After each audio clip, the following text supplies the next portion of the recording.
Ndichikutambirai zvakare pachannel ino, channel yeZim Witness TV yandinodzoka nema-updates akasiyana-siyana.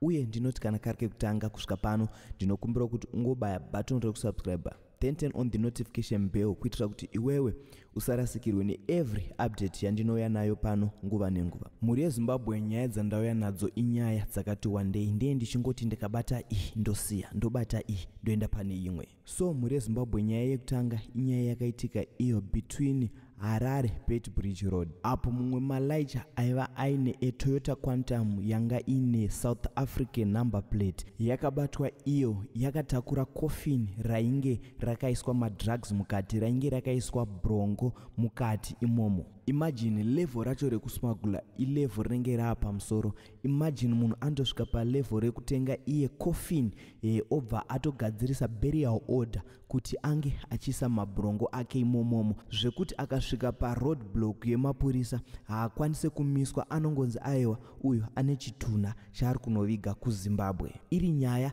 yekuda kungopinza madrugs munyika, sezvo zvichirambidzwa, sezvo iri mhosva kunge uchiwanikwa uine madrugs. Zvisinei mudzimu yake yakazongomufuratiriro hake. It seems like mapurisa anga atori netip off kare kuti aiwa mota iyi ine zvaikatakura zvinopisa, makamboonawo chituna chinoitwa board view murodhi here? Asi zvakatogona nekuti vanhu vaizoramba vachifa, vanhu vairamba vachiparara nekuda kwenyaya dzemadrugs idzi. Vamwe vacho havachafungi kana kutsvagawo basa, vamwe vacho vaakusiya chikoro nekuda kwekuti vari kubata zvinodhaka. So it's better kuti Blazi uyu ange achibatwa sezvaakaitwa, nekuti muitiro wacho uyu unoratidza kuti aiwa iri dhiri iri harina kutanga nhasi. Munhu agara anga atori nekuita kwake kunenge kuripo pakuti kana achida kupinza madrugs anongoshandisa coffin ova neburial order yake, ongoti aiwa ndine munhu andiri kunoviga kuZimbabwe. Tiri ipapo panyaya yezvinodhaka, pane imwe nyaya yakaitika iyo kuBulawayo, apo drug dealer anonzi iye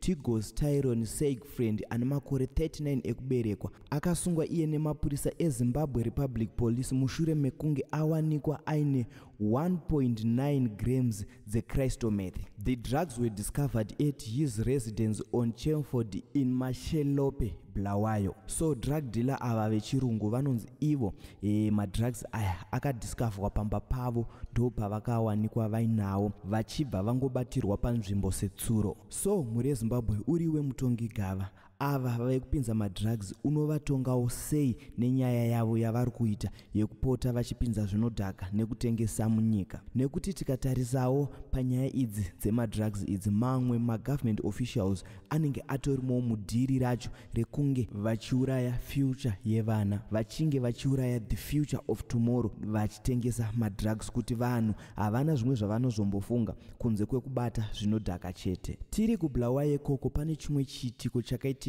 chinorwadza kwazvo, apo mumwe mupurisa wechikadzi anonzi iye Detective Cassandra Hove avo vakapfurwa nearmed robbery suspect yavaimhanyisa, ikasvika iyo pakuvapfura nepfuti ndokufa. Zvinhu zvinorwadza kune vanenge vasara, nekuti paunobuda pamba vanenge vachiti aiwa munhu aenda kubasa, vozoona kwakuya shoko rekuti aiwa munhu akuchina, apa munhu anenge abuda atori mutano. So the incident occurred as Detective Hove was pursuing an armed robbery suspect. Cassandra uyu anonzi iye akapfurwa ari mubishi kumhanyisana nematsotsi ayo ainge arobha, ndo paakapfurwa akafira ipapo.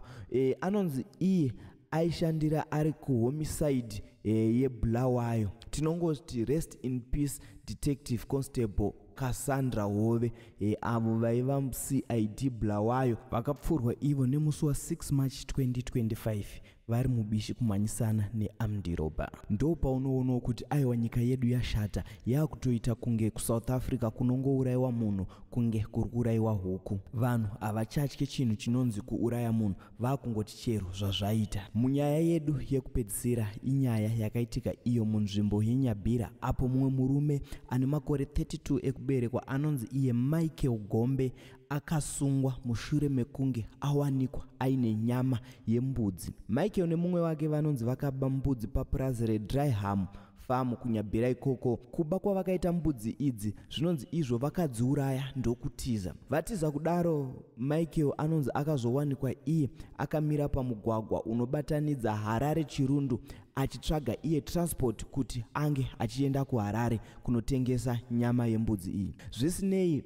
akakwanisa kunge achibatwa nemapurisa ndokuendwa naye, ndopaakawanikwa kuti aiwa ndiye munhu ainge achitsvagwa uyu ainge aba mbudzi papurazi reDryham. Muri yeZimbabwe nyaya dzestock theft ndo dzimwe dziri kuramba dzichikwira munyika. Vanhu vari kuba zvipfuyo zvevanhu. Imagine munhu ochengeta mbudzi dzake achiti aiwa idzi dzichazova muriwo, kana kuti iproject ichazobhadharira vana vangu fees, kana kuti iproject ichaita kuti ndiwane mari ipapo. Mumwe munhu ouya ongoba hake. So uriwe mutongi gava, unovapawo mutongo wakaita sei vanhu ava pamusoro pemhosva dzavo dzavakapara. Muri yeZimbabwe ndinokutendai nekuona video rino. Musakanganwa kusubscribe, kulike nekukomenta.